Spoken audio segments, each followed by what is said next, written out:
Isang magandang bagong Pilipinas. Ngayon ay Martes, May 21, 2024. Diretsahang usapan sa mahahalagang isyu sa bansa, kasama ang mga kinatawan ng mga ahensya ng pamahalaan. Ako po si Nina Corpus.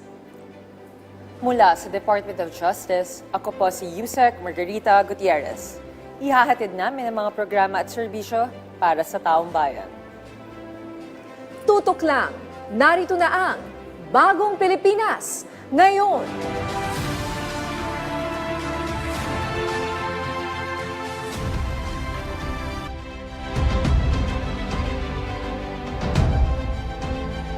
Sa ating mga balita, dumalo si Pangulong Ferdinand R. Marcos Jr. sa 6th Indo-Pacific Business Forum o IPBF sa gitna ng isinusulong na pagpapalakas ng ekonomiya at pamumuhunan sa bansa. Ayon sa Pangulo, mahalagang oportunidad ang Indo-Pacific Business Forum para maipakita ng Pilipinas ang potensyal nito sa pandaigdigang kalakalan. Ibinida ni Pangulong Marcos Jr. ang ekonomiya ng Pilipinas na kabilang sa mga bansang may pinakamabilis na paglago sa rehiyon. Patuloy anya ang pagpasok ng foreign direct investment sa bansa sa loob ng ilang buwang expansion. Layo ng forum na ipromote ang kalakalan, pamumuhunan at mga oportunidad at economic cooperation sa pagitan ng Estados Unidos at mga kasama sa Indo-Pacific region. Ang 6th IPBF ay bunga ng imbitasyon ni Pangulong Marcos Jr. sa mga business leaders sa Amerika nang siya ay bumisita sa Washington, D.C. kamakailan.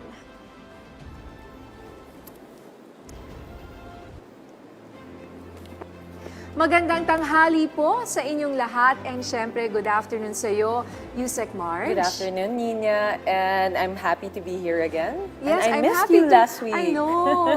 I'm glad to be with you again this Tuesday. Okay, Yusek Marge, hingi muna kami ng update syempre mula sa inyong departamento. Ito at naaresto na nga ng Bureau of Immigration itong isang Australian national na miyembro daw ng drug cartel. Ano ang detalye nito, Yusek? Yes, Nina. Pinuri ni Justice Secretary Jesus Crispin Boying C. Remulla ang Bureau of Immigration matapos nitong maharang at maaresto ang isang Australian drug trafficker na miyembro ng notorious na Sinaloa Drug Cartel ng Mexico. Kinilala ang suspect na si Gregor Johan Haas, 46 anyos na isang high-profile fugitive. Si Haas ay naaresto noong May 15, 2024 sa Bogo, Cebu, matapos na magpalabas ng notice ang Interpol. Nag-ugat ang red notice sa isang reklamong kriminal na inihain ng otoridad sa Indonesia laban kay Haas matapos subukang magpuslit ng droga mula sa Mexico patungong Indonesia. Ayon kay Secretary Remulla, ang pagkakaaresto kay Haas ay patunay lamang sa dedikasyon ng Immigration Bureau na gampanan ang mandato nito at ipatupad ang batas. Kasalukuyang nakakulong ngayon si Haas sa BI Warden Facility sa Camp Bagong Diwa, Taguig City, habang nakabinbin ang deportation proceedings laban sa kanya. Alright, mula po dito sa drug trafficker na international, punta naman tayo sa tagumpay laban sa terorismo ng ating pamahalaan. Yusek, ano ba itong latest na balita? Tama ka dyan, Nina. Hinatulang guilty ng Taguig City Regional Trial Court, Branch 266, si Farhana Maute, isang high-value target financier at kinikilalang ina ng teroristang grupong Maute sa Marawi City. Idineklarang guilty beyond reasonable doubt ng korte si Ominta Romato Maute alias Farhan Maute sa paglabag sa Section 4 ng Republic Act No. 10168 o the Terrorism Financing Prevention and Suppression Act of 2012. Sa record ng korte, noong Hulyo 29, 2016, ipinagamit ni Ominta ang kanyang sasakyan sa 5 pang at iba pang high-profile terrorist na miyembro ng Maute Group. Sa parehong petsa, naharang ng mga otoridad ang sasakyan at nakatakas ang mga sakay. Subalit, nasamsam naman ang ilang improvised explosive devices sa loob nito. Nabatid na si Farhana at ang mga terorista ay ang nasa likod ng seryeng kidnapping at pamumugot ng ulo sa mga sibilyan sa Lanao del Sur mula April 4 hanggang April 10 taong 2016. Ikinatuwa naman ni Justice Secretary Jesus Crispin Boying C. Remulla ang naging hatol ng hukuman at pinuri ang prosecution sa pagkapanalo nito. Ayon sa kalihim, malaking tagumpay sa kampanya laban sa terorismo ang conviction ni Farhana Maute. At eto pa, sumuko na rin Yusek March sa NBI ang isa pang co-accused sa kasong isinampa ng aktor na si Vong Navarro. Sino naman ito? Siniguro ni Justice Secretary Jesus Crispin Boying C. Remulla na susundin ang due process para kay Ferdinand Guerrero, ang ika-4 na co-accused sa kasong serious illegal detention for ransom na isinampa ng aktor na si Vong Navarro. Voluntary na sumuko si Guerrero sa National Bureau of Investigation noong May 16, 2024. Siniguro ng kalihim na they will observe due process sa pag-turn over kay Guerrero sa Bureau of Corrections kung saan siya ay magsaserve ng kanyang sentence.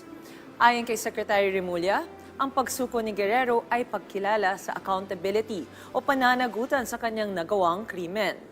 Una nang sumuko sa NBI ang mga co-accused ni Guerrero na sina Denise Cornejo, Cedric Lee, Zimmeras.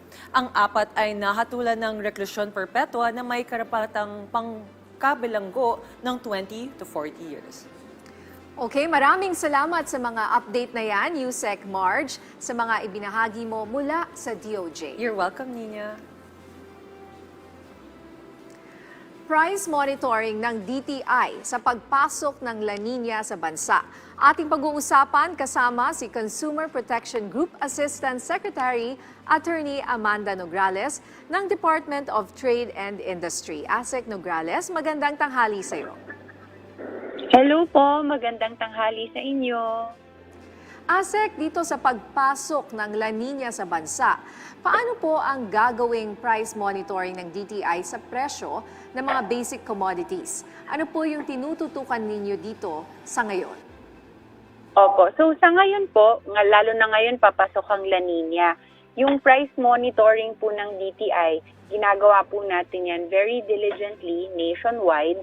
So ngayon po, papaigtingin po natin ang efforts natin sa price monitoring.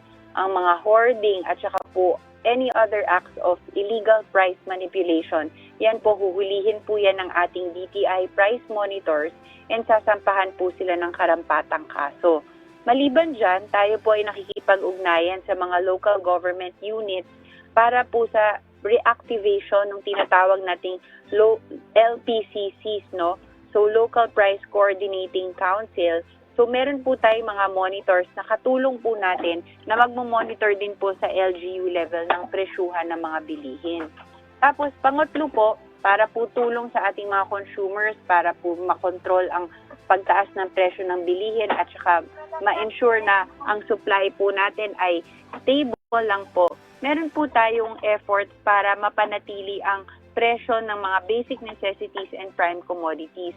Ilan pong mga manufacturers ang nagpahiwatig po sa DTI ng tinaguriang voluntary price freeze over basic necessities and prime commodities. So, yan po yung mga in general po mga efforts po ng DTI in the face of La Nina. ASEC Nograles, no? Isa sa katuwang ninyo sa price monitoring ay ang DILG. Kamusta po ang pakikipag-ugnayan ninyo sa kanilang Local Price Coordinating Council upang mabantayan ang compliance ng mga tindahan? Opo, so far we were advised na over 1,000 po ang reactivated na LPCC. Hindi pa po siya fully operational, pero once ma-activate na po ang karamihan, around 87% na po ang reactivation rate natin ngayon. So from our understanding, pag na-reactivate na po lahat, magiging operational na po yan, magiging katulong natin sila sa pagmamonitor ng presyuhan sa mga supermarkets, grocery stores, at saka kasama na rin po ang mga palengke. Sa ngayon po ba, ASEC, enforce pa rin ba yung price control measures sa mga lugar na nasa state of calamity dahil sa epekto ng El Nino? Opo. Sa katunayan po, meron po tayong dalawang municipality na bagong nilagay natin sa automatic price freeze. Ito ay sa Bukidnon. 2 areas yan due to El Nino naman po. So, nagsimula po yung automatic price freeze noong May 13, so tatagal po to ng 60 days. Okay, Asek Negrales, no? Para sa kaalaman lang ng ating mga kababayan, sa pagkakataon na may mahuling hoarders o price manipulators na hindi susunod sa inyong mga regulations, ano po ba ang posible nitong kaharapin? Okay, so unang-una po, kapag meron po silang sinasabi nating hoarders or any other act of illegal price manipulation, yan po ay violation under the Price Act. Meron pong karapatang penalty yan and depende po kung ma-filean po sila ng kaso sa prosecutor, pwede rin po yung kulong ang magiging katapat ng violation na yan. Kami po sa DTI, pag may nakita tayong ganyan, syempre iniimbestigahan natin. So sa una pa lang, mag-i-issue na po tayo ng notice of violation dahil yan po ay violation of the Price Act nga po. Attorney, sa ibang usapin naman, kumusta po ang inyong huling pagpupulong with the manufacturers? At ano-ano po yung mga basic commodities and products na posibleng magtaas ng presyo sa ngayon? Okay, yung kapihan sa mga manufacturers and retailers, regular po yan ginagawa ng DTI. So yung pinakahuli po nating kapihan, very successful po. Nag-attend po si Secretary Pascual. Siya po mismo yung nakipag-ugnayan sa mga manufacturers and retailers at naging bunga nga dito yung voluntary price freeze. Currently, meron na po tayong 5 major manufacturers na nagsabi na hindi po gagalaw ang presyo ng mga bilihin nila na binibenta nila. So kami po, for the guidance of consumers, maglalabas po tayo ng price guide na itatala po natin lahat ng mga items na hindi po gagalaw ang presyo. Voluntarily po yan on the part of manufacturers for a period of 60 days. Okay. Tapos po, napag-usapan din po natin dito sa mga pagpupulong ng ating manufacturers and retailers yung magiging pagbabago sa ating SRP bulletin or yung Suggested Retail Price Bulletin. Kung maaalala po ninyo, dati nagkaroon tayo ng issue ng shrinkflation. So bilang tulong po sa ating mga consumers, yung lalabas na SRP bulletin natin, meron na tayong ilalagay na unit cost ng mga bilihin. Ibig sabihin, makikita na natin magkano ang presyuhan ng bilihin per gram, per ml, per unit cost nila. Ito yung magiging mark natin para malaman natin yung mga nagtataas ng or hindi gumagalaw ang presyo pero binabawasan ng timbang or binababaan ng presyo pero napakalaki naman ng pagbawas ng timbang. So ngayon, pag naka-indicate na yung unit cost, isang tingin lang ng consumers, mako-compare na nila yung presyuhan ng mga bilihin. Okay, Asek Negrales, no, sa mga manufacturers na nagdesisyon na hindi muna magtataas ng presyo, hanggang kailan naman po ito magtatagal? And can you give us some products na nagbigay na ng advisory na hindi muna magtataas ng presyo? Opo. So, iba-iba po yung start date ng mga manufacturers. Depende po kung kailan sila nag-abiso sa DTI. Pero in general po, yung iba po dito effective until July 10. Yung iba naman po effective until June 30. Iba-iba po yung effectivity dates nila. Kasama po dito sa voluntary price freeze natin, no, ang processed meat. May mga processed meat items tayo. Meron tayong processed milk items. Meron tayong bottled water, meron tayong instant noodles. So, yan po. Iba-iba po yung mga items na kasama.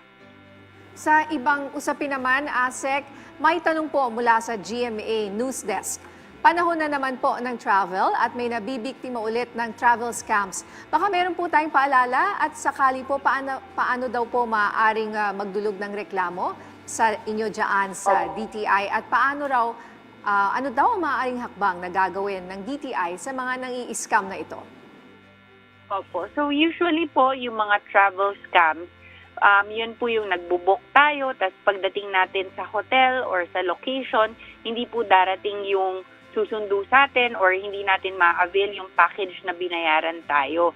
Yan ay isang consumer protection issue.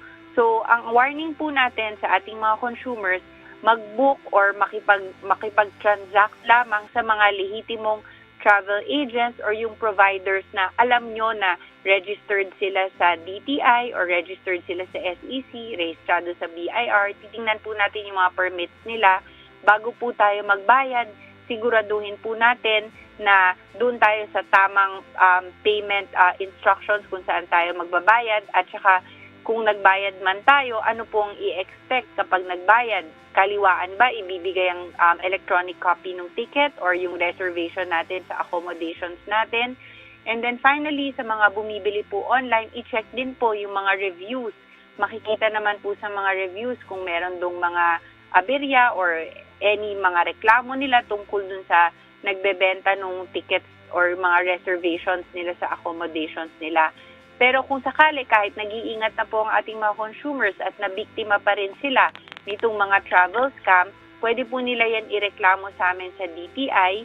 Email lang po kami sa consumercare@dti.gov.ph. Okay. ASEC Nograles, no, may isa pang question from GMA News Desk. Mayroon na raw po bang natanggap na reklamo ang DTI ukol sa travel scams? At kung meron man, ilan na po ba ang ito? Okay. Yes, meron na po kaming natanggap na mga reklamo tungkol sa travel scam, no? Iba-iba nga po yung mga nirereklamo nila. Minsan dumarating sila dun sa location tapos hindi ino-honor yung booking nila or minsan sinasabi na first class or napakaganda nung ibubook nila pero hindi naman pala. So kami, para sa ganyan, ginagawa namin ng kaso. So nagpa-file ng notice of violation tapos dumadaan sa mediation and prosecution. As to the exact number kung ilan ang pending, we have to get back to you on that, no? Kasi araw-araw nadadagdagan yan sa atin sa DTI. Nagbabago po ang numbers na update. Pero hindi naman po masasabing napakarami nitong mga travel scam kasi seasonal nga yan eh.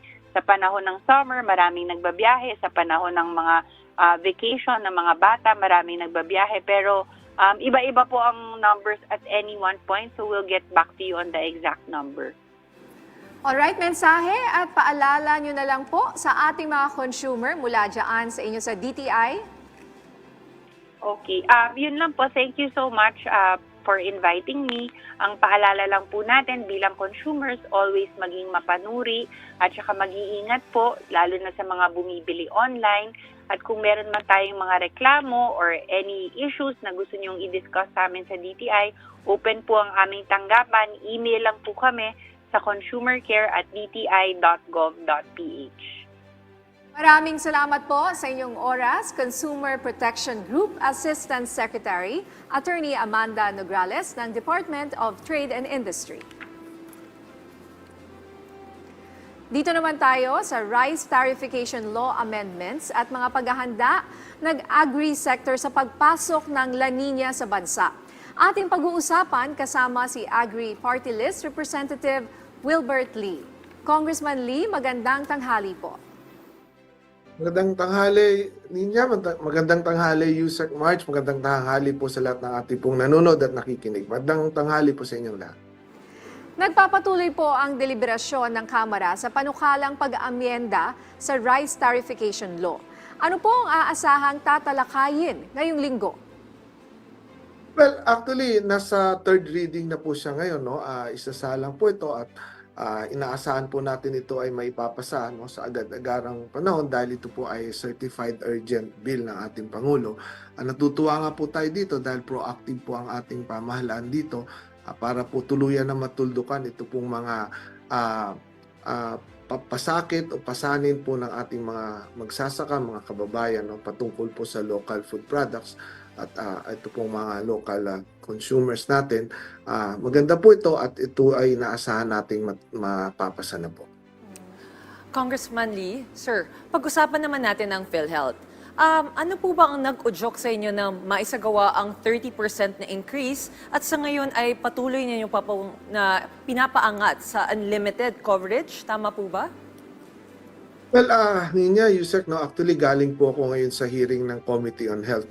Isa nga po ito sa napakainit na issue ngayon. Sinimulan po natin ito nung pong nakaraang budget hearing noong September.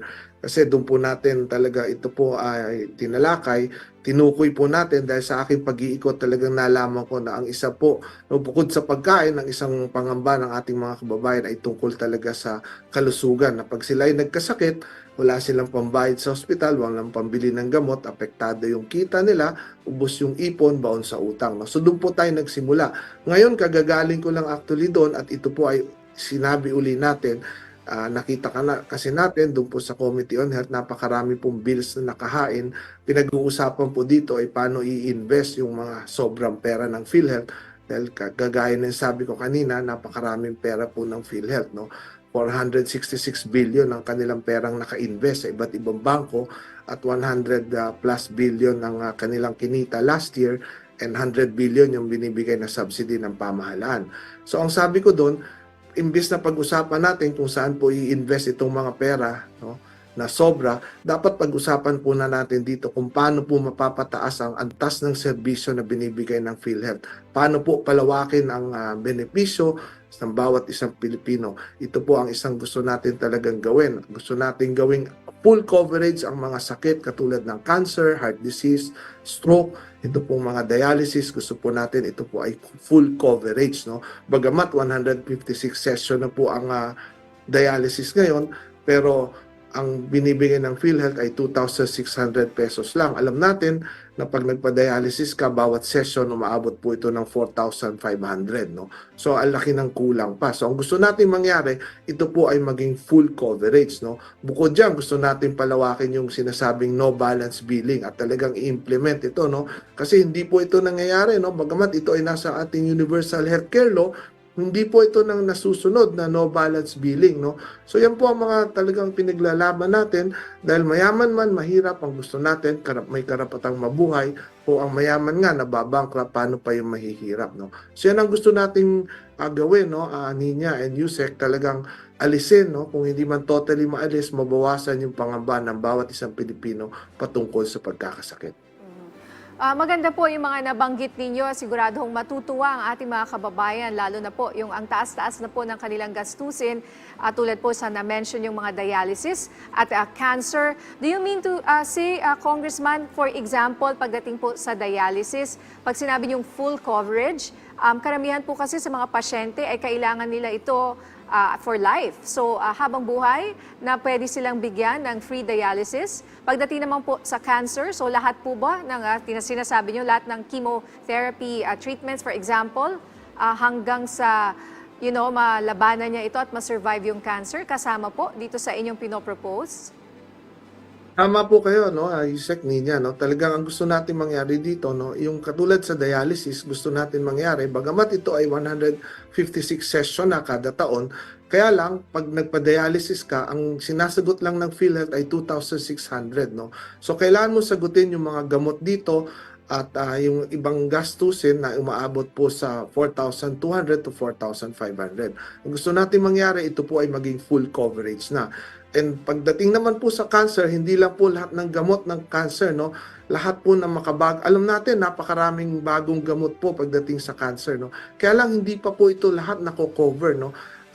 Ang coverage po ng cancer ngayon, depende sa kung anong klaseng cancer, ay 100,000 to 600,000, no? Paano po ang mangyayari kung maubos na po itong coverage na to, no? Hindi mo pwedeng sabihin na next year ka na uli magpapagamot at installment yung gamutan ng cancer, no? Hindi po pwedeng gano'n, no? Yung heart disease, no? Yung coronary heart bypass, 550,000 ng coverage, inaabot po ito ng 1.6 million, no? Paano po yung kulang?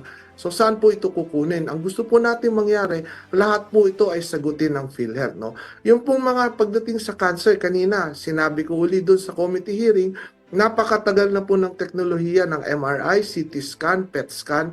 Ito po ay mga diagnostic scan na ginagamit po sa unang step, no, para malaman kung anong stage na ng cancer mo. Hindi pa pala ito covered, no? So gusto po natin dito mangyari, lahat po ito dapat i-cover ng PhilHealth. Napakaraming pera ng PhilHealth. Dapat gamitin, ubusin kung kailangan para po sa pagpapalawak ng benepisyo. Hindi po dapat pinag-uusapan dito na kung saan i-invest ang pera ng PhilHealth na sobra. Dahil po, hindi po investment company ang PhilHealth. Ito po ay isang health insurance provider para sa ating mga Pilipino, para sa lahat. Okay, balikan lang po natin yung nabanggit natin kanina pong rice tarification law amendment. Sa tingin niyo po ba na maipapasa ang panukala sa Kamara at Senado bago ang CNA-DA adjournment ngayong linggo? Well, dito sa Kamara, inaasahan po natin na ito po ay maipapasa ngayong araw o bukas, no. Sa Senado, meron po nakatutok, meron po tayong panawagan doon na sana ipasa na rin po nila, no. Ang maganda po dito sa RTL, actually, ang gusto ko lang banggitin dito, Yusek Ninya, ito pong pagbabalik ng mandato ng NFA, no. Yung pong NFA, binabalik natin ang mandato sa kanila na bumili po ng ng palay sa mataas na halaga sa ating mga lokal na magsasaka at pwede nilang ibenta ng mas murang halaga kung dumating yung panahon na mahal po ang presyo ng bigas sa merkado. Sila po yung equalizer, no. Kung natatandaan ninyo, yung mga panahon na yon, meron pong tinatawag na bigasang bayan, no, or yung NFA rice retailer, no. Under dito po sa RTL natin ay nawala po ang mandato na to ng NFA, no. Ang naging mandato nila ay bumili na lang para sa buffer stock. Ito yung pinakamahalaga na gusto nating ibalik sa pag-amyenda ng RTL law na to, no. Yan po ang gusto nating mangyari, na maibalik po, no, sa NFA ang mandato nila ng pagbili ng mas mataas at pagbenta ng mas mura. Okay. Congressman, no, para po sa inyo, ano pa po ba ang ibang paraan o hakbang na pwedeng gawin para mapababa ang presyo ng bigas sa bansa? Well, para sa akin, actually, no, meron tayong mga panukalang inihain, no, 3 po yan na tingin natin napakahalaga at importante. Ito pong tinatawag nating House Bill 9020, itong Cheaper Rice Act natin, na kung saan ito po ay magmamandato sa NFA, sa pamahalaan na bumili ng palay sa ating mga lokal na magsasaka na magdadagdag ng karagdagan 5 piso hanggang 10 piso sa kada kilo sa farm gate price, no. Ito ay magsisiguro na yung ating mga magsasaka, ang ating mga local food security soldier ay meron pong kita, no. Sila po ang magsisiguro na kahit ano ang mangyari, ang ating bansa ay hindi po nakaasa sa importasyon. Sila po ang magsisiguro na may makakain tayo kahit anong mangyari, may giyera man, no, yung nakikita natin, yung El Nino, La Nina, sila magsisiguro na meron tayong makakain. Kaya dapat natin silang pangalagaan, no, itong ating mga local food security soldier, no. Bukod dyan, meron po akong inihain, ito pong Post-Harvest Support Facility Act o yung House Bill 3958, na kung saan sinasabi po dito na yung mga pamahalaan dapat po magtayo ng napakaraming post-harvest facility dahil ito po ang isang kakulangan talaga. Nakikita natin kamakailan yung pong mga mangga, no, itinapon na lang, yung pong sibuyas na nabubulok, yung pong mga produkto na hindi alam, no, kung saan dadalhin. Kaugnay po dyan, naghain din po tayo ng isang House Bill din. Ito po yung ating Kadiwa Act, no? Ito po ang gusto natin mangyari, yung House Bill 3957, na yung Kadiwa ay ma-institutionalize, no, buong bansa para po yung market linkages ay maitayo, yung pong mga produkto ng iba't ibang lugar, may iwasan po natin dahil hindi po natin alam kung saan dadalhin. Kaya po tinatapon at pinapabulok na lang. So with the enactment of this House Bill, masisiguro natin na yung pong Kadiwa sa buong Pilipinas ay maitatayo, mabibigyan ng pondo kahit anong administrasyon, meron siyang pondo, may institutionalize ito, may pagdadalhan ng produkto ang ating mga magsasaka. Alright, Okay, Kong, kahapon po ay namahagi muli si Pangulong Ferdinand R. Marcos Jr. ng CLOA sa mga agrarian reform beneficiaries, no? Ano rin po ba ang masasabi ninyo sa pagsisikap ng pamahalaan na mabigyan ng lupa ang mga magsasaka? Well, ako po ay natutuwa, no, dahil nakikita natin ang ating pamahalaan, talagang ang priority nila ay agrikultura. Isa na nga po to, no, ito pong New Agrarian Emancipation Act. Tayo po ang principal author nito. Natutuwa ako dito dahil ito po ay nagbibigay po or nakawala yung ating mga magsasaka, yung pong ating mga more than 600,000 agrarian reform beneficiaries sa pagkakautang, no. So natutuwa po ako dito, pero kagaya ng sabi ko, hindi po dapat nagtatapos diyan, no. Hindi dapat natin na tinatapos sa pagbibigay lang ng lupa. Dapat po Hindi natin sila pinapabayaan, talagang tinutulungan yung pagdating sa oras ng mga ayuda na dapat nating ibigay sa kanila, yung pong kapag sisiguro na pag sila ay umani ay mayroon pong kita, yung kanilang produkto, may kikitain sila, hindi po yung hindi pa man umaani, ay baon na nga sa utang, ay lugi pa, no? So hindi po dapat ganun ang nangyayari. So dapat po, hindi po natin sila pabayaan, by passing po ito pong mga panukalang makakatulong sa kanila. Itong kaninang sinabi ko, yung Cheaper Rice Act, yung pong Kadiwa Act, at yung pong Post-Harvest Support Facility Act, ito po ay makakatulong po sa kanila. Alright, bilang panghuli po, baka meron po kayong mensahe o paalala sa ating mga kababayan, Congressman? Well, Yusek, Ninya, una sa lahat, maraming salamat po sa pag-imbita ninyo sa akin. Ako po, tinuturing ko na taga-singil po ako na utang ng na serbisyo ng gobyerno sa ating pong mga kababayan. Taga-singil po ako, no? So, ang aking pong paniwala, kami pong nasa gobyerno, hindi po kami dapat pabigat. Kami po ang dapat gumagawa ng paraan. Enabler po dapat ang gobyerno. Hindi po dapat kami ang gumagawa, ang nagiging pabigat. Kami po ang dapat gumagawa ng paraan para gumaan ang pasanin ng bawat isa. Having said that, ang paniwala ko, we all deserve better. So we should demand better. We should demand better services from our government. Hindi po pwedeng kontento na tayo sa pwede na, tama na. So we should all demand better services, better from the government. We should all demand better because we all deserve better. Isisingit ko lang, Yusek and Ninya, doon po sa mga nangangailangan po ng medical assistance, wheelchairs, and mga ibang tulong po, gamot, pwede po mag-message lang sa aming Facebook pages. Maraming salamat po. Okay, ano pong mga Facebook pages ito, Congressman? Pwede po sila mag-log in or mag-follow sa aking official Facebook page, Congressman Wilbert Tilly, or agripartylist.com. Agri Party List, Facebook page ng Agri Party List. Maraming salamat po, Yusek, again, and Ninya, sa inyong pag-imbita. Sana po, sabay-sabay tayo natahakin ng isang landas tungo sa isang lipunan na kung saan winner tayo lahat. Maraming salamat po sa inyong oras, Agri Party List Representative Wilbert Lee. Maraming salamat po. Marami pang balita at talakayan sa pagbabalik na Bagong Pilipinas ngayon.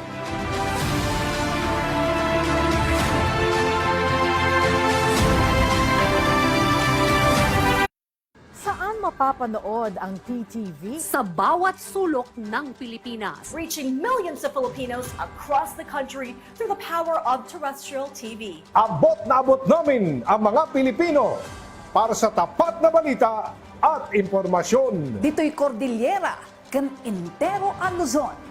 Da kami, timapang namnamaat. Sa aton sa Visayas, wala kami mapugong sa pagpaabot sa unsang hitabo. Dini sa saad ngayuta, Mindanao, PTV, pirmi maminaw para sa paghatod sa balita. Broadcasting in Luzon, PTV4 Manila, PTV8 Cordillera, PTV4 Naga, and PTV4 Palawan. In the Visayas, PTV11 Cebu, PTV10 Dumaguete, PTV2 Guimaras, PTV8 Tacloban, and PTV12 Calbayog. And in the heart of Mindanao, PTV11 Davao City, PTV8 Cotabato, PTV7 Zamboanga, PTV11 Sibugay, PTV11 Pagadian, PTV48 Davao del Norte, and PTV8 Agusan del Sur. PTV Regional Network, buong katapatang naghahatid ng balitang maaasahan para sa inyong pambansang TV.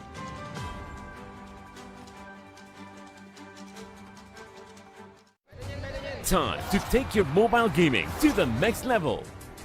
Join the Unity League Mobile Legends Bang Bang National Tournament. A total of 4.1 million pesos in cash and prizes await our new esports heroes. For the regional playoffs, the top 3 teams per tournament leg will win 20,000 pesos for third place, 40,000 pesos for the second place, and 60,000 pesos for the first place. And for the grand finals, the top 10 teams will face off, but only the best 3 teams will take home the biggest prizes of all. 500,000 pesos for the third place, 1 million pesos for the second place, and 2 million pesos for the grand champion, plus the chance to represent the country with the national team Sibol. So, do you have what it takes? For more details, visit the Unity League Facebook page.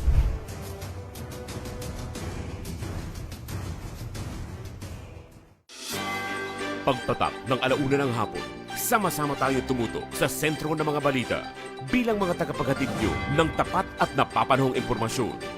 Kasama sina Audrey Goriseta, Naomi Tiburcio, at Angelique Lazo. Sentro Balita, Lunes hanggang Biyernes, alauna ng hapon. Dito lang sa PTV.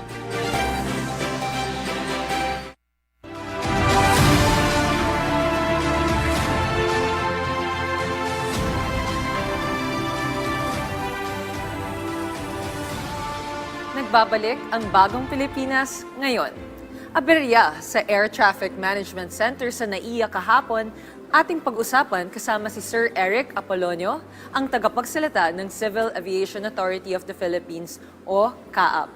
Sir Eric, magandang tanghali po. Yes, magandang tanghali po, Yusek Parks at Miss Nina. Sir Eric, ano po ang naging major contributor ng problema sa Air Traffic Management Center kahapon na naging dahilan ng mga delayed flights kahapon sa NAIA? Well, nagsimula po yung computer glitch na tinatawag namin, issue sa software ng 11:30, no? At naisa-ayos naman po ng almost 2 o'clock. Ngayon, ang naging rason po rito is yung kanyang computer, yung software, may issue doon na nagbigay siya ng information na may problema yung program. Kaya ang ginawa ng ating mga air traffic controllers, balik tayo doon sa manual muna para yung dumarating na mga aircraft papasok ng NAIA is mas masuportahan natin dahil yung po kasing screen dahil nga tungkol dito sa ating FDPS na tinatawag na Air Traffic Control Operations ay nagkakaroon po ng glitch, hindi makita kaagad. So ang nangyari, manual natin, pinahinto natin muna yung ating mga departure, puro arrival muna just to yung para maproteksyonan na dahil nakakatakot po kung hindi natin bibigyan ng pansin yung dumarating na aircraft dahil sunod-sunod po sila.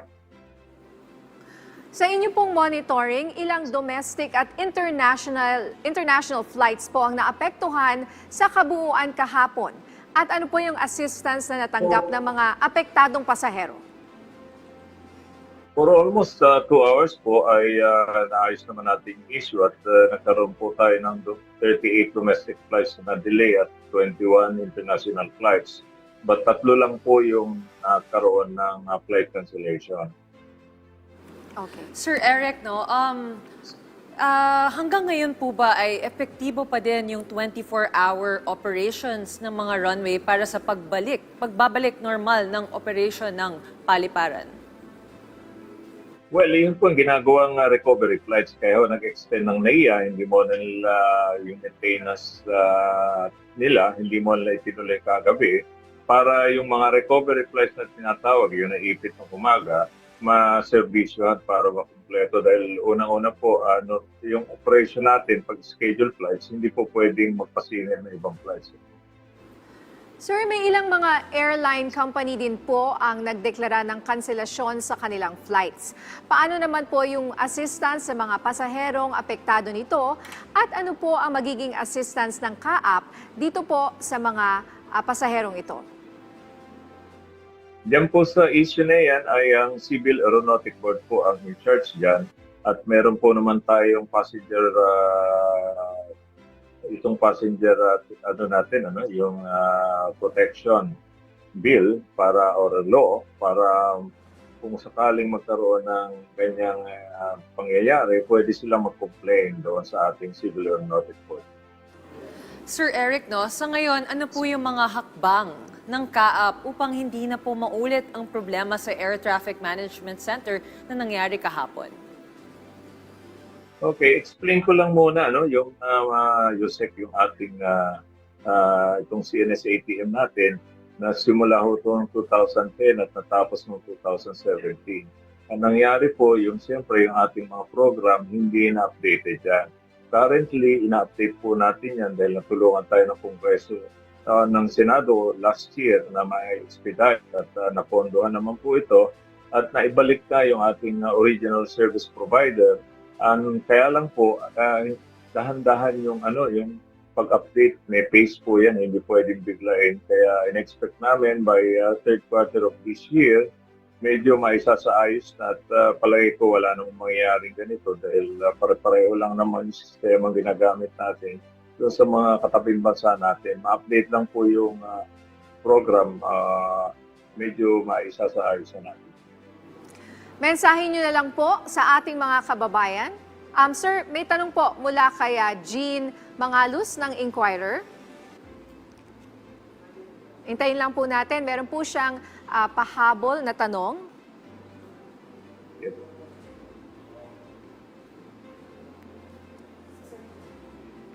Okay. Sandali lang po. Ito na po ang kanyang tanong. Ayan. Is the CAAP sure that there was no intentional sabotage daw with yesterday's mishap, and will anyone be held responsible for yesterday? Actually po, yung nangyari noong January 1 last year, yung CNS-ATN po, yung Communication Navigation Surveillance System, ang nagka-problema kaya maraming apekto on flight. But this time po, nung mangyari itong computer glitch, gumagana po yung CNS-ATM natin. Kaya lang po, itong software issue talaga, kailangan nating i-upgrade dahil po so many years na ito, 2010 hanggang 17 pa eh. Kaya yun po ang tinututukan natin. Ngayon, sa tanong po naman na kung ito'y nagkaroon ng tinatawag na sasabihin natin yung may problema doon sa hacking or something na gano'n, wala po mangyayari dahil unang-una itong software lang po ang naging issue. Kasi yung CNS-ATM, functional po yan. Kaya wala tayong, kaya konti lang naman po inapekto ang flights during the time na nagkaroon ito ng issue. Okay.